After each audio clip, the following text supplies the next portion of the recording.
Avis vascular centre మన దేశంలోనే the best విషయంలో బ్యూటీ ఏంటంటే మీరు ఏ రోజు కూడా పనిని అశ్రద్ధ చేయలేదు. లేదండి. సో ఛాన్స్లు ఉన్నా లేకపోయినా బాడీని కరెక్ట్గా మెయింటైన్ చేసుకుంటూ వచ్చారు, హెల్తీగా ఉంటూ వచ్చారు, సినిమా అవకాశాల కోసం తిరుగుతూనే వచ్చారు, తిరుగుతూనే ఉన్నాను, నేను ఇప్పటికీ తిరుగుతానండి, కష్టపడుతూనే ఉన్నారు. ఆ విషయంలో మాత్రం మీ మీద zero complaints. So mind set అనేది చిన్న ఏజ్లో వచ్చిన ప్రాబ్లం.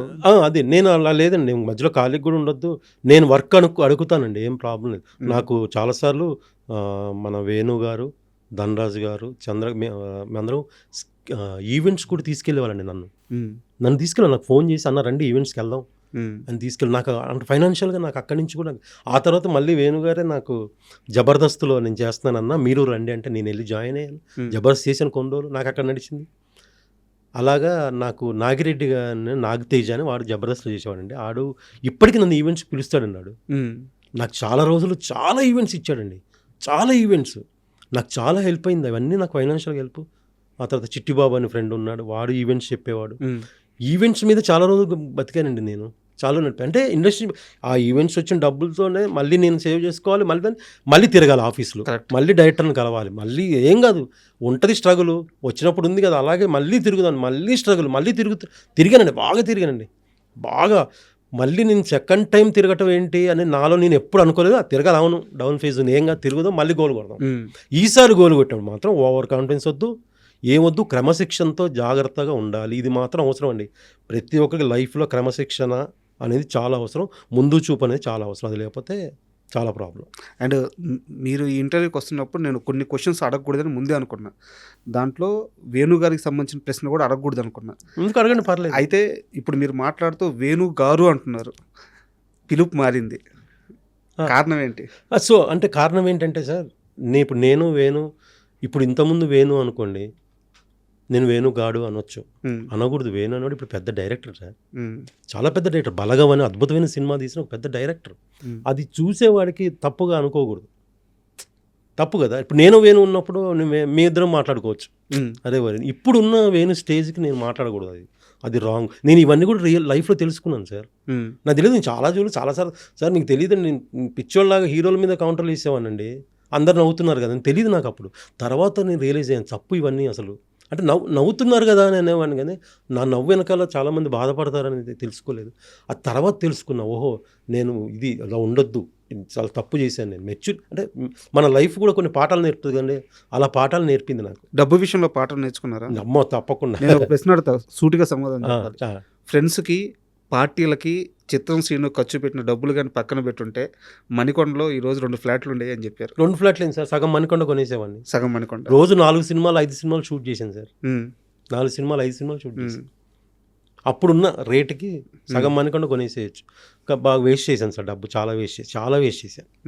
చేయొద్దండి అది. చెప్పారు మీ గురించి ఒకే ఒక్క నెగిటివ్ థింగ్ ఏంటంటే డబ్బుని డబ్బుగా చూడలేదు శ్రీను. చూడలేదు, తప్పు చేసి. అంటే నేను ఎప్పుడు బిజీగా ఉంటా, ఎప్పుడు నా డబ్బు వస్తూనే ఉంటుంది అనుకున్నా, అలా ఉండదండి, అది తప్పది. అది అంటే ధనలక్ష్మి దేవత, దాన్ని దేవతలాగే చూడాలి.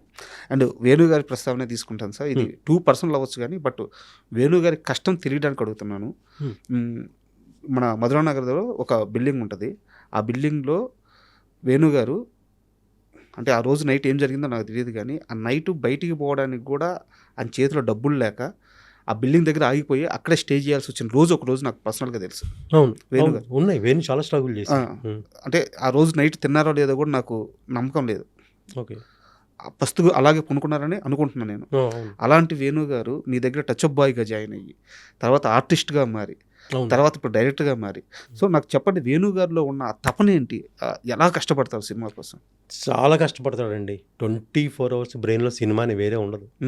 వేణు గారికి వేరే ఆలోచన ఉండదండి. నా దగ్గర చేసి మీకు అసలు మీకు విషయం చెప్పనా, అప్పట్లో కొత్తలో మానిటర్ వచ్చేది, అప్పుడు అంతకుముందు మానిటర్ లేవు, తర్వాత మానిటర్ మనం చేసిన షార్ట్ మానిటర్లు చూసుకున్నాం. నాకు మానిటర్ వేణు అండి, నాకు మానిటర్ వేణు గారు. నాకు ఎలా అంటే నేను షార్ట్ చేసి వచ్చి వేణుని చూస్తే వేణు బాగుందంటే బాగాలేకపోతే అనేవాడు, బాగాలేదు అయితే ఇంకా బాగా చేయాలి, డిస్కస్ చేసుకునే వాళ్ళం మేము. అన్న సీన్లో బాగా చేయలేదు మీరు అనేవాడు, చెప్పేసేవాడు, ఓపెన్గా చెప్పేవాడు. తర్వాత నా దగ్గర ఉన్నప్పుడే మేము అంటే బ్రదర్స్ లాగా ఉన్నామండి, నేనేదో సార్ లాగా అసిస్టెంట్ లాగా లేదు, మా ఇంట్లోనే. ఇంకా మీకు ఓపెన్గా చెప్పాలంటే వాడు ఫిష్ తినేవాడు కాదు, మేము ఫిష్ తింటాం ఎక్కువ అని ఆడి కోసం మటన్ తెచ్చేవాళ్ళు. మేము సిస్టర్ అడిగా ఏంది మటన్ ఎవరి కోసం తెచ్చి, వేణు మటన్ తినడు కదా అనేవాళ్ళు. అంటే ఆడి కోసం తెచ్చి వండేవాళ్ళు. అంటే అంత బ్రదర్స్ లాగా అయిపోయాం కలిసి. అది దేవుడు కలుపుతాడు కొంతమందిని, అలా కలిపాడు అంతే.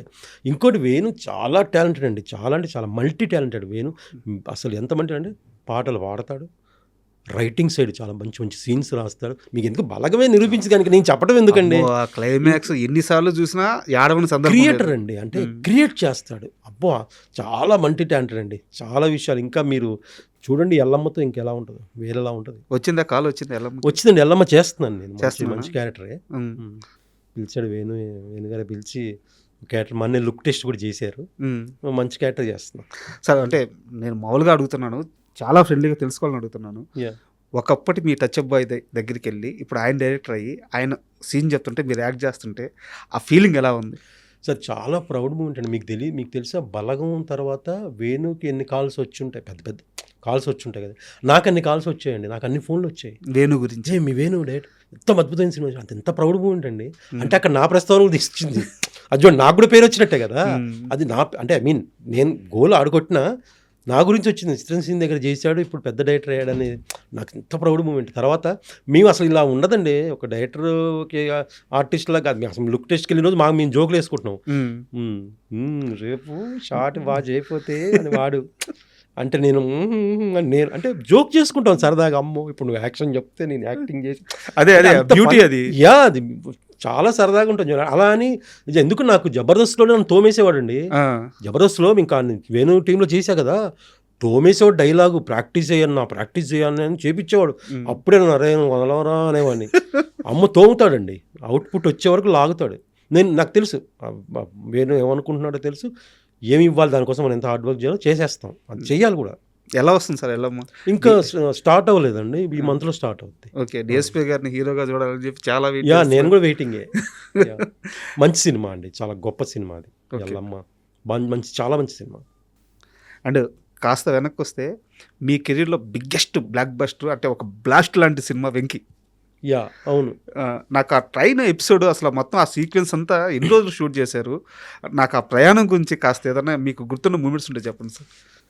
వెంకీ అది మీ లైఫ్లో మర్చిపోలేని సినిమా అండి మాకైనా. అంటే నేను, శ్రీనివాస్ రెడ్డి గారు, మా అందరి కాంబినేషను, రామచంద్ర, అంటే ఒక పిక్నిక్ లాగండి సినిమా షూటింగ్. అది ఒక పిక్నిక్, రవితేజ గారితో షూటింగ్ అంటేనే పిక్నిక్ అంతేనా? అసలు ఇక చాలా చాలా వర్క్ చేసిన తెలియదండి. అప్పుడే పేకప్ అయిపోయిందా, వెళ్ళిపోవాలి ఇంటికి అనిపించేది. మళ్ళీ పొద్దున్న తొందరగా తెల్లారితే బాగుండు, లొకేషన్కి వెళ్ళాలనిపించేది. షూట్ లేకపోయినా లొకేషన్కి వెళ్ళాలనిపించేది. అంత జోలుగా ఉంటుంది వెంకీ సినిమా. అంత జాలీగా చేసాం, ఒక పిక్నిక్ లాగా. అది ఆల్మోస్ట్ ట్రైన్ ఎపిసోడ్, అంటే మా ఎపిసోడ్ కాకుండా మొత్తం ట్రైన్ సీక్వెన్స్ చాలా ఉంది కదండి. ఇంకా అవును, మర్డర్ సీన్ ఏదో ఉంది, కుర్రోడిది, వాటి భరత్ సీన్స్ అవి, అది మొత్తం 15 days వరకు ఏదో చేశారు, ఓన్లీ ట్రైన్ ఎపిసోడ్. ఓకే, అది ఇక్కడ నాంపల్లి నుంచి ట్రైన్ బీబీ నగర్ వరకు ఏదో వెళ్ళి మళ్ళీ రిటర్న్ అవుద్ది. అందులో మాకు ఒక 3 బోగీలు 4 బోగీలు బ్లాక్ చేశారు. అందులోనే ఫుడ్ కూడా అక్కడికే మాకు అందువేలో వచ్చేది. అలా వెళ్ళేవాళ్ళు, మళ్ళీ షూట్ చేసుకుని మళ్ళీ రిటర్న్ అవటం. ఆ ట్రైన్ నిజంగా ట్రావెల్ అవుతుంది, రియల్ ట్రైన్లో చేసాం. చిన్న చిన్న ప్యాచ్ వర్క్, అది ఒక రోజు 2 రోజులు ఏదో రామోజీలో ట్రైన్ ఉంది కదండి, అది ఒక రోజు 2 రోజులు ప్యాచ్ వర్క్ అంతే. మీకు మొత్తం ఒరిజినల్ ట్రైన్లో చేశారు. అసలు ఇంకా అది ఎలా ఇప్పుడు కూడా సినిమా చూస్తున్నా అప్పుడు అలా చేసాము. అసలు అంత ఒక సీన్ ఉంటే శ్రీనివాస్ రెడ్డి గారు, నేను, రామచంద్ర, మేము అందరం పోటీ పడేవాళ్ళం డైలాగులు, నాకు వస్తే బాగుండని. అంటే అంత దానికి తోడు ఆ సీన్ స్పెషల్గా ఒక సీన్ ఏంటంటే వేణుమాధవ్ గారు కామెంట్. వేణుమాధవ్ గారు ఉంటే ఇంక తెలుసు కదండి ఎలా ఉంటుందో. ఇంకా అసలు ఆ ఇంప్రవేషన్స్. ఇంకోటి శ్రీను వైట్ల గారి సినిమా స్క్రిప్టే అలా ఉంటుందండి. ఆర్టిస్టు శ్రీను వైట్ల గారు చేసే దాంట్లో మనం ఒక 30% చేయగలిగితే పెద్ద ఆర్టిస్ట్ అయిపోవచ్చు అంతే. ఇంకా ఆ ట్రైన్ సీక్వెన్స్లోనే వేణుమాధవ్ గారు అది డ్రమ్ అటు పెట్టుకుని కూర్చుంటారు కదా, అవును, అది యాక్చువల్గా ఫస్ట్ అసలు స్క్రిప్ట్లో ఉందా? అంటే సీన్ ఉందండి, ఆ సాంగ్ పాడటం ఏదో చెయ్యాలని ఉంది, డోలక్ అది లేదు, ఏదో చెయ్యాలని ఉంది. అప్పుడు వేణుమాధవ్ గారి ఇంప్రవైజేషన్, అందరూ ఆర్టిస్టులు అందరూ. ఇంకా అక్కడే అండి, ఆ ఫ్లోలోనే. దానికి డైరెక్టర్ గారు శ్రీనివాస్ గారి కామెడీ ఉంటే వదలు లాగేస్తారు కదా, అలాగే ఆయన పిండేశారు అందరినీ.